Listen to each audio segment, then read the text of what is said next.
E aí, galera, sejam todos bem-vindos ao meu canal e nesse vídeo nós vamos continuar nossa saga na área da bioquímica. Vamos falar sobre o transporte do oxigênio no sangue.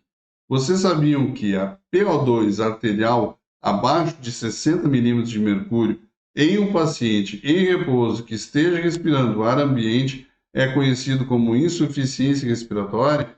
Não? Então vejam esse vídeo até o final, inscrevam-se no canal, ative o sininho para mais notificações e deixem um like.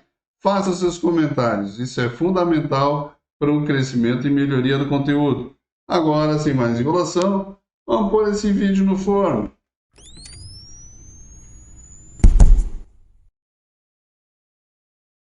Então, amigos, colegas clínicos, hoje eu vou falar sobre o transporte de oxigênio sanguíneo, que é a soma do oxigênio dissolvido e daquele ligado na hemoglobina. Apenas uma pequena fração de 2% do oxigênio total vai estar em solução.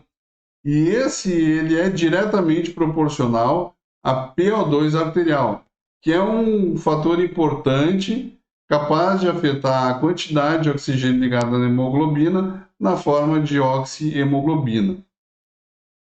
A mensuração da saturação de oxigênio no sangue, que é a porcentagem de hemoglobina total na forma de oxihemoglobina, pode ser utilizada para avaliar a capacidade do sangue de carregar oxigênio aos tecidos.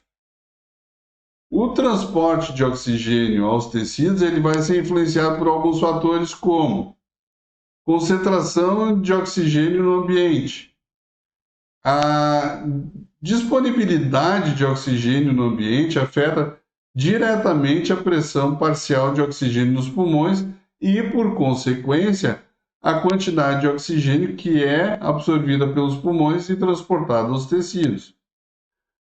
A função pulmonar.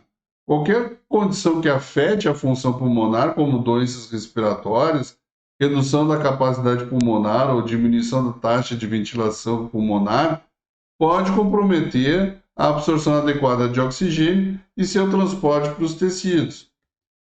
Concentração de hemoglobina.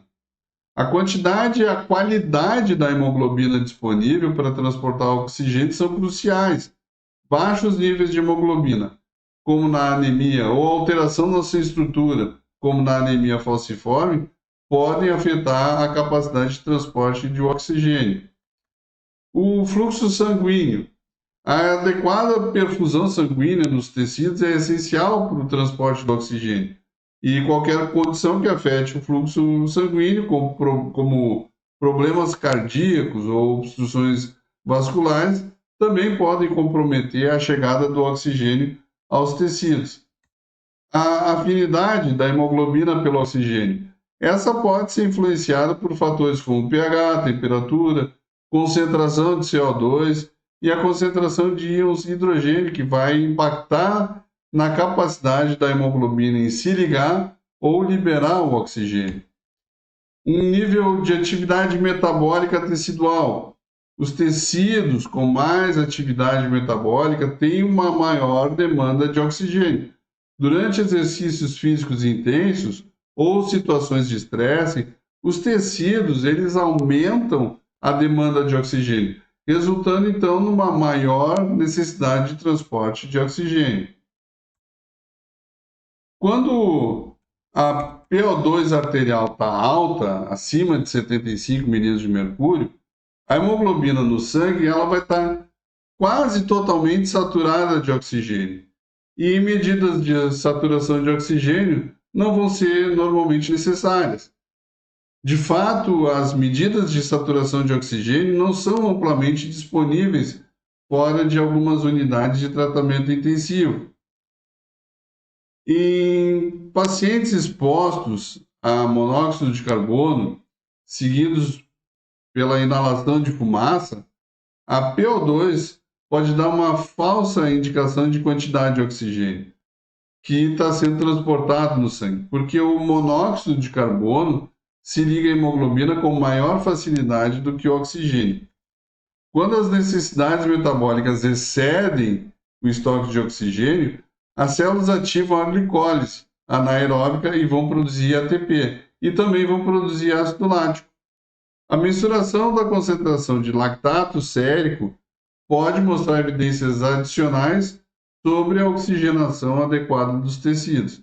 Na prática, a perfusão dos tecidos é mais importante que o conteúdo de oxigênio no sangue para garantir que o metabolismo aeróbico prossiga. A insuficiência respiratória. O processo mecânico de movimentação do ar de dentro para fora do trato respiratório é chamado ventilação. O dióxido de carbono se difunde pelas membranas alveolares muito mais eficientemente do que o oxigênio, apesar de haver apenas um pequeno gradiente de pressão. A PCO2 sanguínea arterial é idêntica à PCO2 dentro dos alvéolos. Portanto, ela é uma medida de ventilação alveolar. Se a ventilação estiver alterada, a PO2 alveolar cairá e a PCO2 alveolar subirá, e o sangue arterial vai refletir essas mudanças. Quando a PO2 arterial estiver abaixo de 60 milímetros de mercúrio, em um paciente em repouso que esteja respirando ar ambiente, isso vai ser denominado de insuficiência respiratória. Classicamente, a hipóxia sem retenção de CO2, ela vai ser chamada de insuficiência respiratória tipo 1. Dois processos contribuem para o padrão de gases sanguíneos em pacientes com hipóxia, nos quais a PCO2 não está elevada. De novo, insuficiência respiratória tipo 1. E eles são difusão alterada. Nessa condição, a presença de fluido, como no edema pulmonar ou paredes alveolares espessadas, como ocorre numa fibrose pulmonar, inibem a difusão de oxigênio, enquanto que a passagem de dióxido de carbono é mais rapidamente realizada. A PCO2 é baixa, mas a PCO2 pode estar dentro dos limites de referência. O desequilíbrio de ventilação e perfusão. Em pacientes com pneumonia lobar, parte do sangue que perfunde o pulmão não entra em contato com alvéolos funcionais, retém seu dióxido de carbono e não é oxigenado. O sangue que chega em outras partes do pulmão realiza a troca de gases eficientemente. O sangue arterial é uma mistura do sangue que alcançou cada uma das regiões. A PCO2 elevada estimula a ventilação e garante que os alvéolos funcionais trabalhem mais, para restaurar a PCO2 ao normal. Os resultados de gases sanguíneos se apresentarão normais ou até mesmo a PCO2 pode estar um pouco baixa com esse resultado dessa hiperventilação. Entretanto, a ventilação elevada não pode levar dramaticamente a PO2 alveolar, desde que o paciente esteja respirando ar. O sangue que passa do lado direito do coração diretamente para a circulação arterial, sem ser exposto à troca sanguínea nos alvéolos ventilados, é um bom exemplo de desequilíbrio de ventilação-perfusão. Essa conexão entre os lados direito e esquerdo ocorre na cardiopatia congênita cianótica.